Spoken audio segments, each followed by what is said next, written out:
Big game companies, known as AAA, usually get all the attention.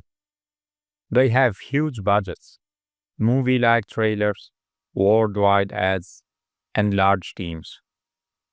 But behind the scenes, something smaller and quieter has been happening. For over 20 years, small game developers, sometimes just one person or a small team, have been changing the world of games. They've taken risks, broken the rules, and shown us new ways to play and feel games. This change is called the indie effect, and it may be the most important thing in gaming since 3D graphics.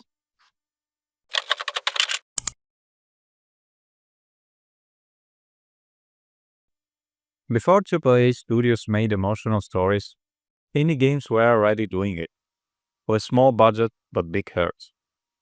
Take Undertale. It looks simple, but it lets players choose kindness or violence. Celeste is a hard platformer, but it's also about anxiety and learning to love yourself. And To the Moon? It's a simple game made in RPG Maker about two doctors exploring a dying man's memories. It barely has any gameplay, but the story is very emotional. These games weren't about saving the world, they were about saving yourself, and players felt that. Later, big studios followed. That's not luck. It started with indie games.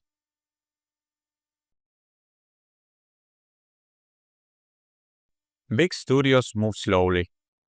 They have a lot of money and people, so they avoid risky ideas. But indie developers, they love taking risks. Braid used time control to create deep puzzles and a touching story. Superhot only moves time when you move. Every fight feels like a slow motion movie. Baba Is You lets you change the game rules by moving words on the screen. These ideas were new and fresh. They didn't come from business meetings. They came from people trying fun ideas at home. AAA games noticed and used similar mechanics. Did indie ideas inspire them?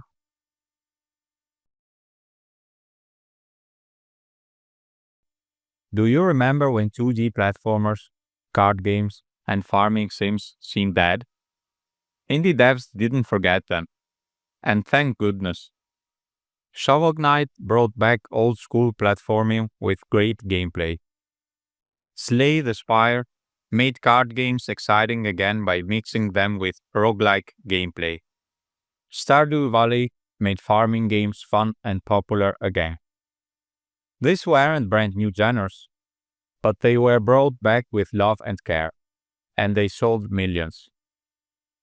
Games like Harvestella and Return to Monkey Island came after. Even Nintendo brought back old style Mario games, all thanks to indies.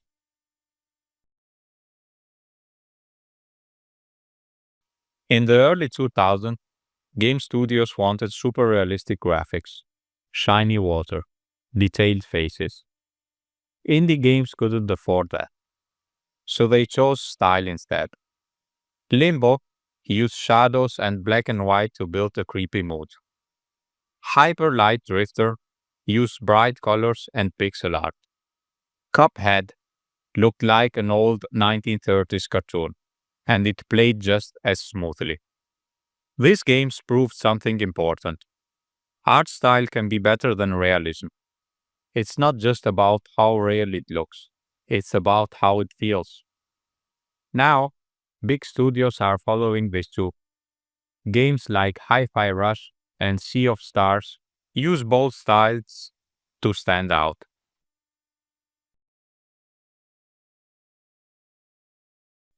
Here's something many people don't know. The indie game movement also happened because of better tools. 20 years ago, making a game was very hard. You needed a full team or technical knowledge. Then engines like Unity, Unreal, and Godot changed that. Now, one person in their bedroom can make a game that looks professional. Platforms like itch.io, Steam Early Access, and Game Jams gave these games a place to grow and find fans.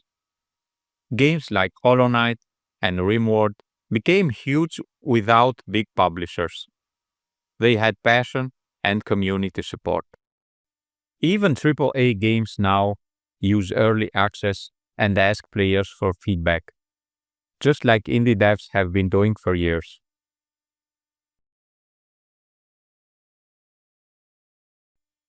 What does success mean in games? In the past, it meant selling millions, showing ads on TV, and winning big awards. But indie games changed that. Among Us was ignored for years. Then it exploded in popularity during the pandemic. Vampire Survivors became a hit, even though it looked like a very old game. Papers, Please was made by one person. It turned boring paperwork into something powerful and meaningful. These games showed that you don't need a big team or lots of money. One great idea is enough. Now, success can be small, weird, emotional, or unexpected. Indie games led that change.